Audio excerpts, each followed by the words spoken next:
Let's jump right into it. Today we're taking a microscopic tour through the human body's ultimate water filtration plant, the kidneys. We all know they're absolutely vital, right? But when you zoom in on a cellular level, you realize it's actually this fascinating, highly engineered facility. So we're going to demystify kidney pathology by looking closely at exactly what happens when this complex machinery starts to break down. But before we walk onto the factory floor, we really need to understand its biochemical alarm bells. See, when the kidneys fail to filter properly, waste products basically just back up into the blood. That initial backup, specifically a spike in blood urea nitrogen and creatinine, well, we call that azotemia. It's a massive red flag that your glomerular filtration rate is dropping. And when that azotemia gets severe enough to cause systemic biochemical issues and actual clinical symptoms, that's uremia. That is the blaring, unmistakable siren that the plant is failing. So here's our game plan for the tour. First, we just covered the signs of kidney failure. Next up, we'll look at glomerular diseases, which are the filters. Then, tubulointerstitial diseases, the tubes. After that, vascular diseases, the blood supply. And finally, we'll end at the final common pathway. All right, part 2, glomerular diseases, the filters.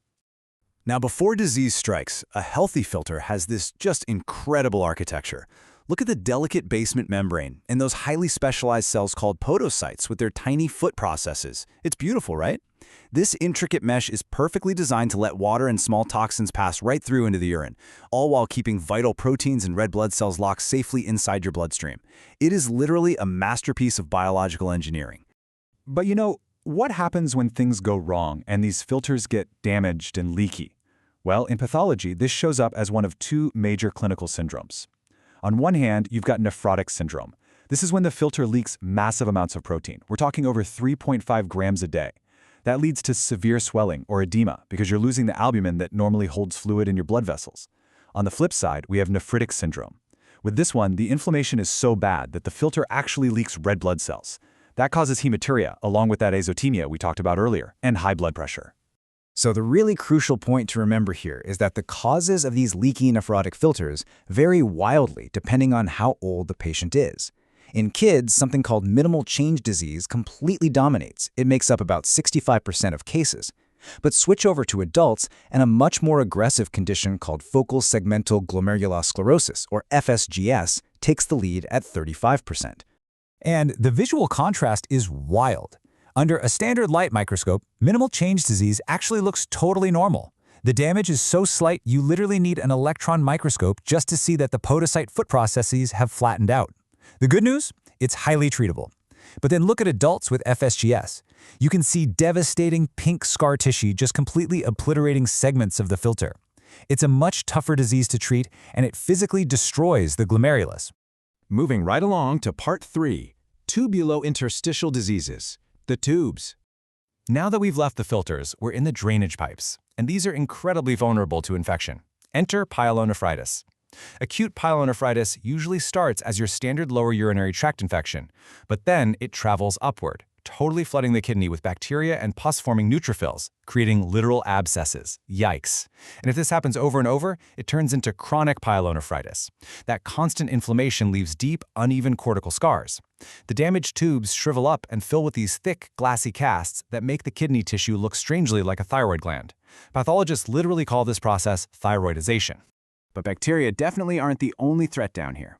A sudden drop in blood pressure from trauma or even exposure to heavy metals and toxic drugs can trigger what's called acute tubular injury, or ATI. And this process follows a very specific destructive cascade. 1. The insult happens. 2. The delicate epithelial cells lining the tubes simply die from either oxygen starvation or direct toxicity. 3. These dead cells physically peel off and slough right into the pipe.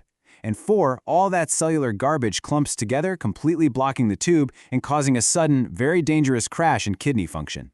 So whether that initial hit was toxic, like a bad drug reaction, or ischemic, meaning a massive loss of blood flow from shock, they both end up at the exact same place. The tubular cells die, they slough off, they cause a huge blockage, and your glomerular filtration rate absolutely plummets. This is the textbook cascade for acute kidney injury. All right, part 4. Vascular diseases, the blood supply.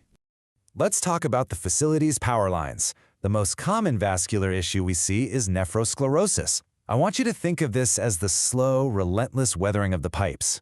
Over years of aging and just everyday high blood pressure, the tiny arteries in the kidney fight back by thickening and hardening. Under a microscope, they literally turn pink and glassy, a process called hyaline thickening.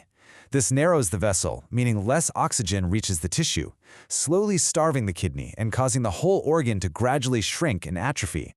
But things take a seriously violent turn with malignant hypertension. This is a true medical emergency where blood pressure rockets past 200/120. At that extreme pressure, the blood vessels can't just thicken up to protect themselves, they literally start dying. It's called fibrinoid necrosis. In a total panic to repair and reinforce itself, the vessel wall rapidly multiplies its cells, which creates this concentric onion skin layering. That completely chokes off the blood supply, causing severe ischemia. And paradoxically, the starving kidney responds by releasing renin, which just cranks your blood pressure even higher in this deadly feedback loop. The visual aftermath of this kind of pressure is staggering.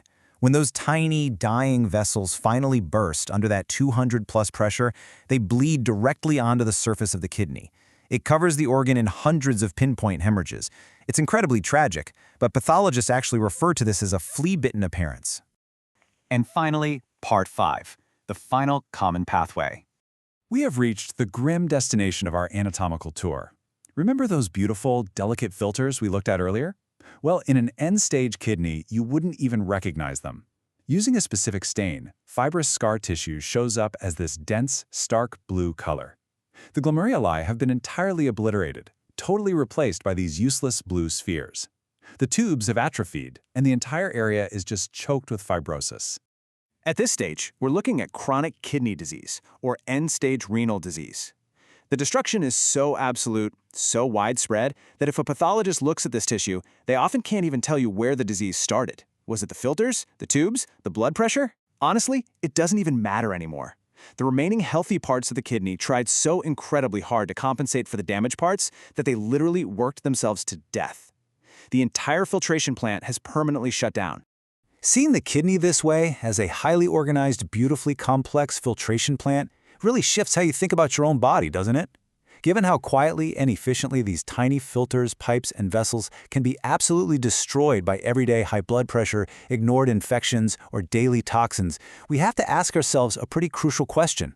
What daily choices are you making to protect your own vital machinery before those biochemical alarm bells even start to ring?